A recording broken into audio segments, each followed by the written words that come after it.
AFTV, Lee, you just told me that you just seen the draw and we got Tottenham at home in the next draw, in the next round. Buzzing, mate. Listen, big game that's going to be. Well, it's at home. Listen, it's gonna be a lit atmosphere, man. And listen, if we can knock them out, they've had the upper hand in the league positions for the last couple of seasons. They're all laughing because they're in Champions League and we're Europa League. That's all gone sideways for them. I bet the police around here ain't happy about that draw. I'll tell you that. A night game. Yeah, about 10,000 Tottenham fans here. They ain't going to be happy about that. But what about today, though? I don't know. I wouldn't say we were fortunate tonight, but we rode our luck. We rode our luck at times. We rode our luck. Listen, we weren't great today. The first 40 minutes of that game before we scored was dead. And we've had some poor first halves this season, but that's up there with the worst, you know. And great finish from Lichtsteiner, and he meant that. I think he meant that. It was a great pass from Guendouzi. Brilliant pass, in fact. I thought that was a great ball, probably the pass of the game. I thought he played really well. It was sad to see him get sent off. I've looked back at that 3 or 4 times now, and he was already on a yellow card. You can't be doing that. You can't be pulling the guy back, right? So yeah, he should have got sent off, in my opinion. It's a second yellow card, but the referee was shocking, man. Seriously, some of the decisions that guy made tonight, like for corners and free kicks. Kept getting in the way as well, didn't he? How many times did he get in the way? You know, exactly. There was a point where I think it was Mkhitaryan and Welbeck. They were just about to do a quick 1-2, and the ball, like, it's bounced off of the referee, and then they're breaking away, and it's like, listen, shout out to Smith Rowe. He scored today. I thought he looked quite bright. Defensively, not great at all. We gave them far too many opportunities, but I thought Mustafi was a bit average today, and he's played pretty well this season. Other than the mistake he made at the weekend against Palace, he's actually improved quite well this season, like most of them. But I've said to you before this season, Mkhitaryan's been shocking, man. Seriously, that's one guy in this squad that hasn't stepped up like the rest of them have. And again tonight, Mkhitaryan was shocking today. You know, his decision making's poor, like really poor. And I don't want to jump on his back because we won the game, but at the end of the day, like, 99% of this squad have stepped up under Emery, and they've said, yeah, I want the shirt. You know, again, Ramsey tonight, shocking. That was poor from Ramsey tonight. And it's like, it could be playing on Ramsey's mind, the fact that, you know, he's not even going to be here next year. Do you think that's starting to play on his mind a bit? Yeah, but listen, when you've been told by the manager of the football club that you're one of his captains for the season, and you were still putting that shirt on and going out there in front of however many fans were here tonight. You told him you're going to be a captain for the season, but you ain't going to be here. Yeah, but he's going to be gone probably in January. No, man. Listen, if we don't sell him in January, I'll be shocked, right? Because he should be sold in January. That's what I'm saying. That might be playing on his mind, and he might be thinking to himself, you know. Well, in that case, we shouldn't be playing him then. Because at the end of the day, if you pull that football shirt on and play for this club, you've got to give everything you can give. You've got to leave blood, sweat and tears on the pitch.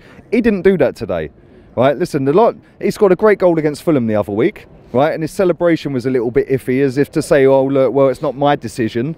You know, then the stories come in. Yeah, listen, he's had over a year to sign a contract, Robbie.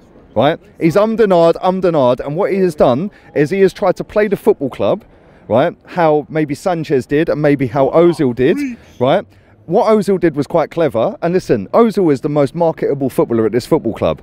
Aaron Ramsey ain't even in that fucking league, right? So when we go to Singapore and places like that, everyone goes there to see Ozil. They ain't come and see Ramsey, let's be real, right? So for you to sit there and hold out for a year, over a year, on a contract that's on more money than you're actually worth, let's be real, right? And to sit there and hold out and hold out and hold out, then the fact that the Gazidis has left this football club, right, by mutual consent, handles, whatever it is, right?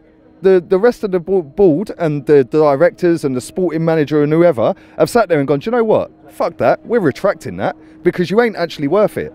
Right? Now, he shot himself in his foot.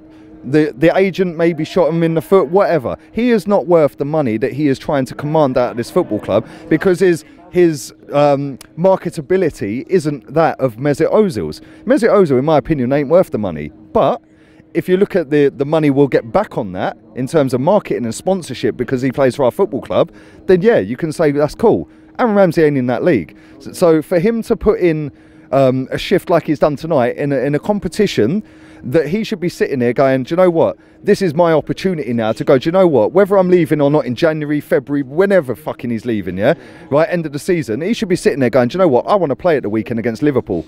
That's the biggest game we're going to have like from now till Christmas. Well, we've got Tottenham and Man United, but that is the biggest game we've had in this 13 games unbeaten, right? For him to put a performance in like that, listen, he was arguably, well, he weren't arguably, he was the worst player on the pitch tonight, right? And I've heard a couple of people mention about Cole Jenkinson and this and that. And me and you spoke at half time and during the game, right? Cole Jenkinson's last start at this football club was 2 years ago against Southampton, right? He always seems to have an injury just as a transfer window's about to come up, right? Right? Whether that's just sheer coincidence or whether that's you know, genuine or not, we don't know that. We're not inside the club looking at that, right? But it's not his fault. He is still here at this football club. That is the fault of the football club. The football club should have said, "You're not good enough. Blah blah blah. We're selling you," right?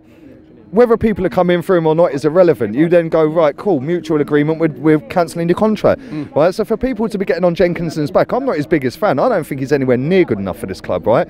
But, again, for people to be getting on his back when it's not technically his fault he's still here, over a misplaced pass here and a misplaced pass there and running into number 10 here and running into number 10 there, listen, get off his back, man. Like, that's his first game for 2 years for this football club. So, you know, I don't know, man. Hi, how you doing, everybody? This is Ian Wright. Don't forget to check out my new YouTube channel. The link is in the description. Check it out, man. It's gonna be. Yo, what are you doing, man? I'm sorry, Rob. I had to touch the Holy Grail mic, bro. No, you can't do that, bro. What are you doing? You can't. Like a rascal like that, bro. Don't forget to check out Ian Wright's brand new YouTube channel. The link is in the description. It's going to be brilliant.